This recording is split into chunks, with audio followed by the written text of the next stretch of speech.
November 1945. The war was over, but the world still felt gray. A convoy wound its way through the damp lanes of Leicestershire, engines rumbling, tires spitting mud. At the end of the line, a single Bedford truck stopped beside a squat stone farmhouse. The air smelled of coal smoke and rain. 20 German women climbed down one by one, boots sinking into the black puddles. Their faces were pale from weeks at sea, months of displacement, and years of hunger. They had expected barbed wire, barking orders, and hard ground. Instead, they saw a door left open and a soldier waiting, unarmed, his cap pulled low against the drizzle. He didn't shout. He gestured softly. "Inside," he said, his accent careful, almost apologetic. "You'll get warm there." The women hesitated. No rifles, no dogs, no shouting. Just a flicker of heat spilling from the doorway, and the faint smell of something they hadn't known in years. Bread. Inside, the air was thick with steam. A kettle hummed on a cast-iron stove. The table was long and mismatched, plates chipped from use, but set with care. Beside each setting, a slice of dark bread rested under curls of butter and a jar of jam. Strawberry, bright as memory. One woman, young enough to still look startled by kindness, reached out and touched the bread as if it might vanish. This wasn't supposed to happen. They'd been told the British would starve them, humiliate them, make them pay for every bomb that fell on London. But instead, there was warmth, tea, clean towels, a nod instead of a barked command. She looked at the bread again, then at the soldier by the door, and whispered, as if asking the air for permission to believe. "They call this dinner. History begins here, in the quiet between punishment and mercy, in the small acts that remind the defeated what civilization looks like when it chooses restraint." They had been told the same story for years, that capture was worse than death, that the British were vindictive, cruel, and corrupt, men who would starve them, beat them, and laugh as they begged for mercy. German radio had repeated it endlessly, each broadcast louder and more desperate as the war drew to its end. Surrender is shame. Captivity is annihilation. Those messages had sunk deep, even as the right collapsed, even as their homes were reduced to dust. Many clung to the only certainty left, that mercy was a lie. So when the canvas flap of the lorry lifted, and the women saw not rifles, but open hands, not snarls, but quiet instruction, something inside them hesitated. The mind wanted to believe the fear, but the eyes saw something else. The corporal who greeted them outside the stone farmhouse didn't bark orders. He spoke in slow, careful German. "Welcome, inside." Please. His tone carried no triumph, no malice, just weariness inside. The first crack appeared in what they'd been taught to believe. No shouting, no searches. Their bags were tagged, not torn apart. Their names were written down, not shouted through megaphones. A nurse in a white apron walked among them with a stethoscope, checking temperatures and fingertips for frostbite. She addressed each woman by surname, sometimes mispronouncing it, but trying nonetheless.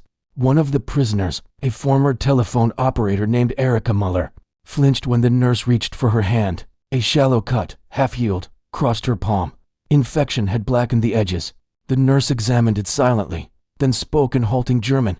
"This will sting. Hold still." She cleaned the wound, sprinkled powder, and wrapped it neatly in gauze. When she finished, she placed her palm gently over Erica's, looked her in the eyes, and said softly, "Good. Better now." Then she moved on. Erica sat motionless.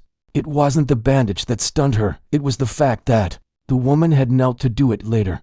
When the women were seated at the long table, the shock deepened. In front of each of them, bread, butter, jam, a boiled egg, and a tin cup of tea with milk. The warmth of the steam felt almost cruel in its kindness. Some wept without sound. One woman whispered, "They feed us?" Another answered, "Perhaps. It's a trick." But no trick followed. The bread became their first symbol of dissonance, soft, fragrant, undeserved. They had expected chains and instead received nourishment. That night, after their meal, paperwork began. The British sergeant, in charge, thin, bespectacled, his German hesitant, sat across from each woman with the patience of a schoolteacher. Name, age, hometown, rank, no interrogations, just facts. When he stumbled on a phrase, an interpreter stepped in. A man in British khaki with a German accent. He was a refugee from Hamburg, once a university student, now serving the country that had given him shelter. The irony didn't escape the women, though none dared mention it aloud. After each interview, the women were handed an identification card, complete with a small photograph clipped to a lanyard. Their names, once symbols of suspicion, were now catalogued with bureaucratic precision. Day to began with medical inspections, tuberculosis checks, lice screenings, vaccinations for typhus and diphtheria. Each woman was weighed and measured, her records noted on crisp paper with the emblem of the War Office. 2 were found ill, one with rickets, the other with pneumonia. Both were transferred immediately to the camp infirmary, a converted manor house warmed by a wood stove. There, they were given wool blankets and real beds. For women who had spent years sleeping in basements during air raids, the beds felt indecently soft. When the others arrived at their assigned barracks, rows of Nissen huts lined along a muddy lane.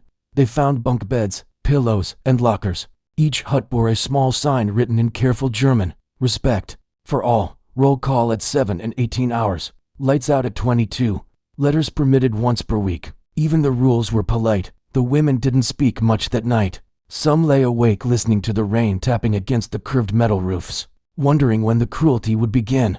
Others closed their eyes and tried to remember what home smelled like before smoke. At dawn, the bell rang for breakfast, porridge, tea, and bread again. The same bread that had seemed a trick now returned as proof. The British were not vengeful. They were organized, deliberate, almost ceremonial in their restraint.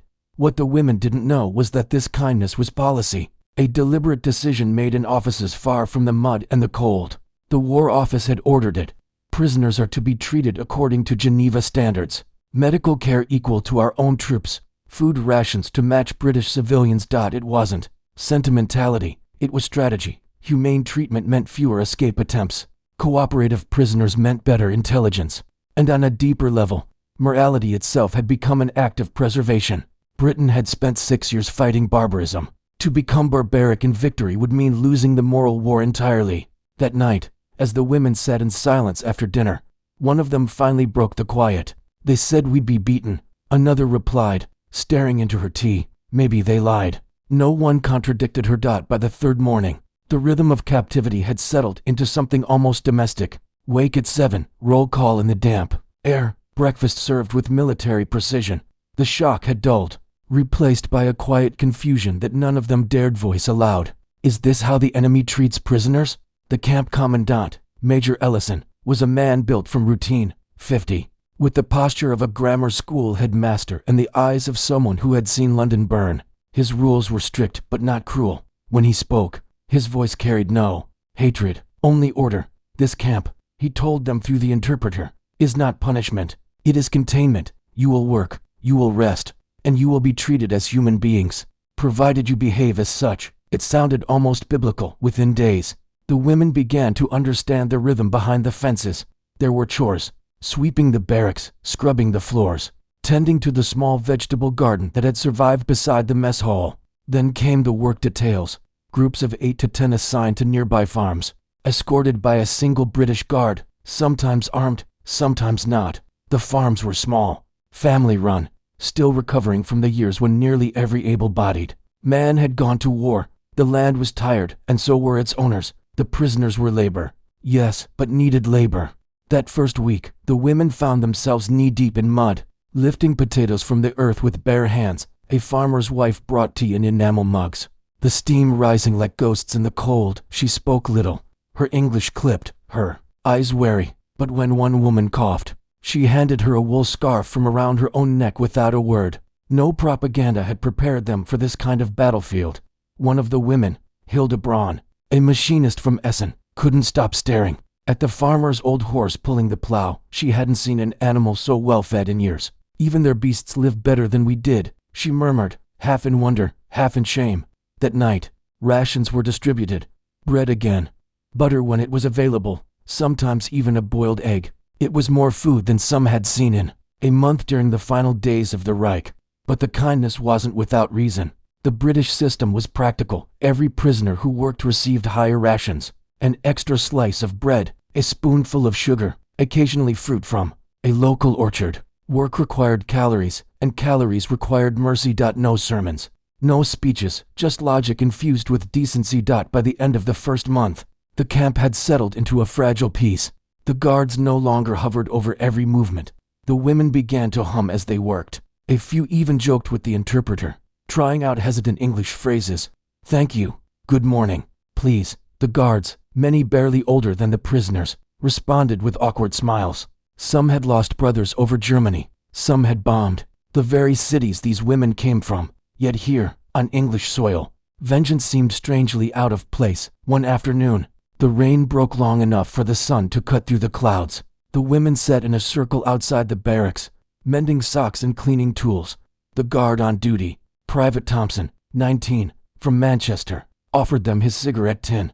They refused. Unsure if it was a test, he shrugged and lit one himself, exhaling toward the sky. "You know," he said slowly, "my mum says war makes fools of everyone." No one answered, but a few nodded. It was the first time any of them had heard a British soldier speak of the war without pride.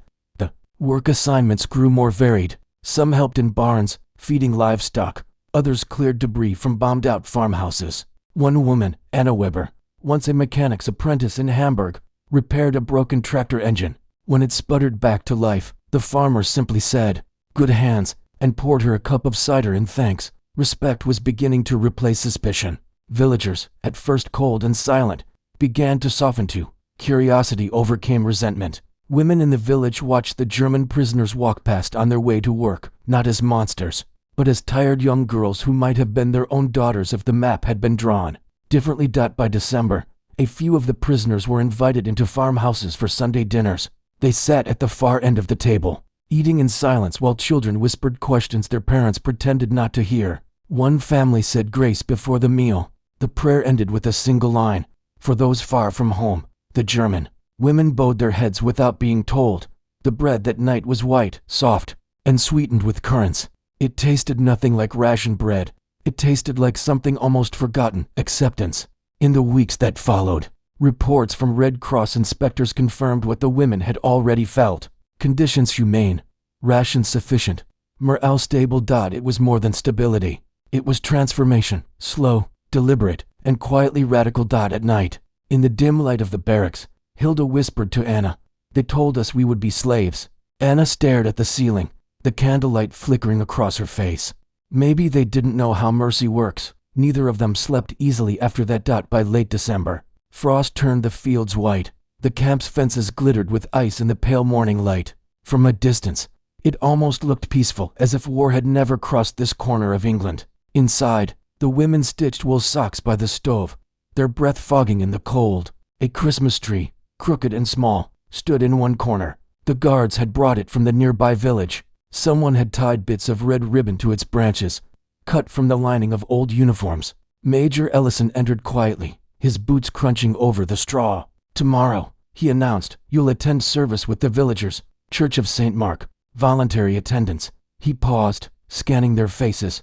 "There'll be music. No sermons about the war, only peace," the interpreter repeated, his words in German. For a moment, no one moved. Then a single hand rose. "Anna's, sir," she asked carefully. "Will the villagers want us there?" Ellison's expression didn't change. "They asked for you." It was a strange feeling, being invited rather than ordered. The next morning, they marched in pairs down the narrow lane toward the church. The bells rang, heavy and solemn, echoing across the fields. Villagers lined the path, bundled in coats, eyes curious but not unkind. Inside, the warmth was overwhelming. Candles flickered against stained glass that still bore shrapnel scars from a German air raid 4 years earlier. The pews filled quickly, but no one was left standing. An old woman, white hair tucked beneath a shawl, slid aside and gestured to the German women to sit beside her. The organ began to play. Silent night.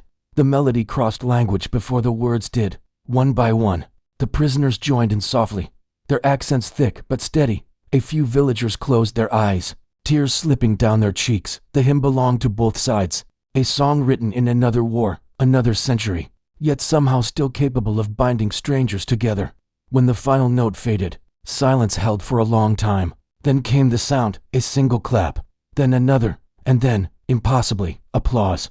Ellison would later write in his diary, "For the first time since '39, I saw the enemy and the English kneel under the same roof, asking forgiveness from the same God." After the service, the women were invited to share tea and pudding in the parish hall. Children stared wide-eyed, fascinated by the strange language. One little girl offered Hilda a small paper angel she had made. "For Dick," the girl said, shyly, "for you." That night, back in the barracks, Hilda placed the angel above her bed. She didn't cry, not quite, but she stared at it until the candle burned down to nothing. Weeks passed, snow melted, letters arrived for the first time since their capture. The Red Cross had delivered mail from home, thin envelopes, smudged and creased, with German stamps and shaky handwriting. One woman, Marta, tore hers open with trembling hands. Her mother's words spilled out like an avalanche of longing. The house still stands. Your sister is alive. Your father, we don't speak of him. They say the war was lost, but at least you are not. The barracks fell silent as each woman read in her own corner. No one spoke. Some smiled faintly. Others shook with quiet grief. Years of distance collapsed into ink and paper. That night, Anna wrote her own letter, not to family, to a man she had never met. She addressed it simply, to the people of Market Harborough. In it, she wrote about bread and decency, about fear dissolving like frost under sunlight. She wrote about how she had expected hatred and found warmth instead. The letter made its way to the local paper. It was published under the title "From a Prisoner with No Chains." By March, the camp began to thin out. Some women were transferred to other sites. Others were released under supervision to continue farm work in civilian homes. The farewells were quiet but heavy. Private Thompson, the young guard from Manchester, shook hands with each woman as they boarded the lorry. When Hilda reached him, he hesitated, then handed her his cigarette tin. "For the road," he said. She opened it later to find it empty, except for a small folded note. "May you never have to hate anyone again. History rarely remembers moments like these." No medals were awarded, no speeches made, but in a war built on dehumanization, this quiet mercy became its loudest answer. Years later, when peace returned and borders hardened again, a few of the women came back, not as prisoners, but as guests. They brought their children to the farms where they had once worked. They brought photos of the men who had been their guards, smiling, young, unarmed. One of them, Anna, placed a small bouquet on the grave of Major Ellison. His headstone read, simply, "He kept his word." She stood there for a long time, the English rain soaking through her coat, and whispered in her own language, "You taught us how to live again." Spring 1947, 2 years after their capture. The war had long ended, at least on paper. But for those who lived through its aftermath, endings never came clean. They arrived in fragments, in ships and trains, in letters that smelled of dust and salt. At the old rail station in Leicester, the women stood in silence beneath a soot-stained clock. British officers checked manifests, clipped papers, nodded to one another. The mood wasn't triumphant. It was heavy, like the air before a storm. Their coats were newer now, their faces fuller. Time and bread had softened them. Each carried a small case, the only possessions allowed. Inside, a change of clothes, a few photographs, and something harder to name, a lesson, perhaps. The train hissed as it pulled away from the platform, carrying them south to the port of Dover. As England blurred past the windows, some of the women wept quietly. Others simply watched. Hedgerows, stone walls, farms, the same places that had once held them captive, now passing like memories they didn't quite want to lose. Anna sat near the window, her fingers tracing the condensation on the glass. Beside her, Hilda whispered, "I thought I'd be glad to leave." Anna nodded. "So did I." Neither smiled. The ship to Hamburg took 22 hours. The North Sea was gray, restless, indifferent.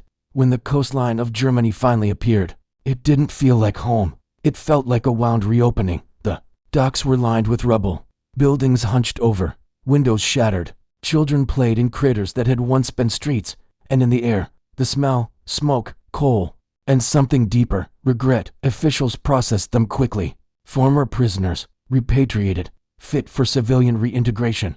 No one asked what they had seen, or what they had learned. There was no ceremony, no welcome, just a stamp on paper and a curt instruction. Next, they scattered across the ruins, to Essen, to Bremen, to Cologne. Each found what was left of their old lives. Some found family, some found graves. For months, Anna lived with her aunt in a two-room flat with no glass in the windows. Neighbors whispered about her time in England. Some said she had been softened by the enemy. Others called her lucky. But Anna didn't feel lucky. She felt misplaced, caught between two worlds that no longer understood each other. She tried to work again, repairing bicycles in a small shop run by an old veteran. He watched her carefully, as if looking for traces of guilt. One evening, as they locked up, he finally asked, "Were they cruel?" She shook her head. "No, that was the problem."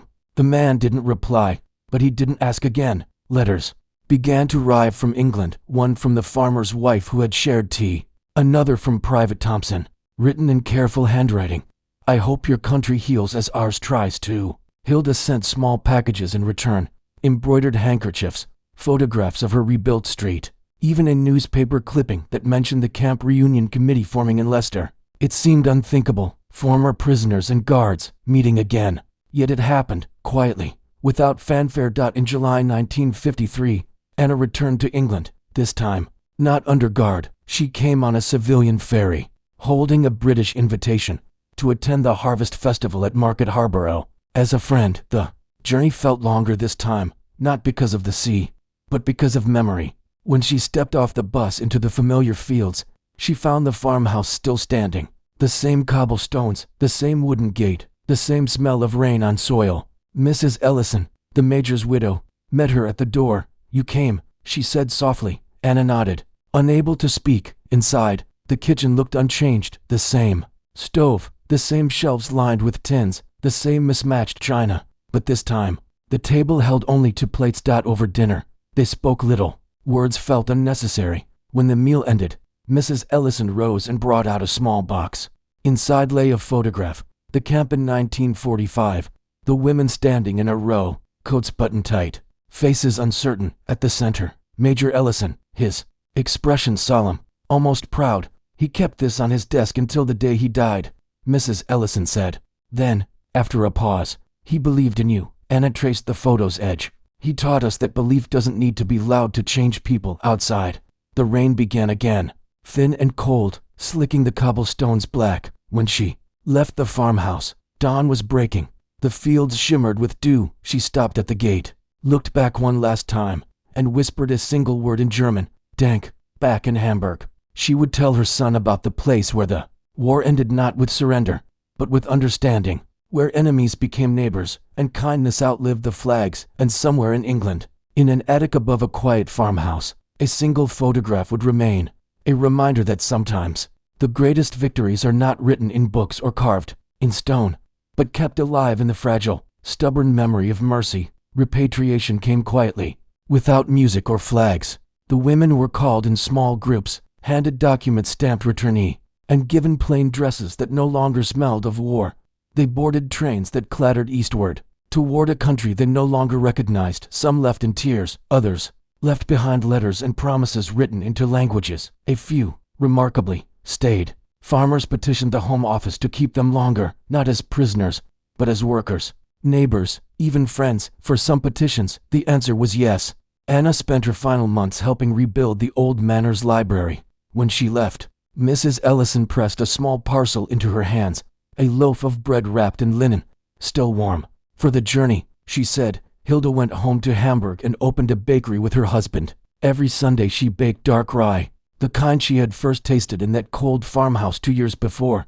Her children grew up on it. Her grandchildren never quite understood why she always paused before slicing the first loaf. She'd smile, run her hand across the crust, and say, they called it bread, but it was more than that. It was the first time I remembered what being human felt like. The British didn't rebuild Europe with compassion alone. They rebuilt it with rules, with structure, with the discipline of decency when vengeance would have been easier. Mercy wasn't weakness, it was willpower, and the women who lived through it carried that proof into the quiet corners of peace. If this story reminded you that the smallest human choices, a shared meal, a moment of restraint, a refusal to hate, can rewrite history more deeply than any battle ever could, then stay with us, because there are still stories like this, hidden in the silence after the gunfire, waiting to be told.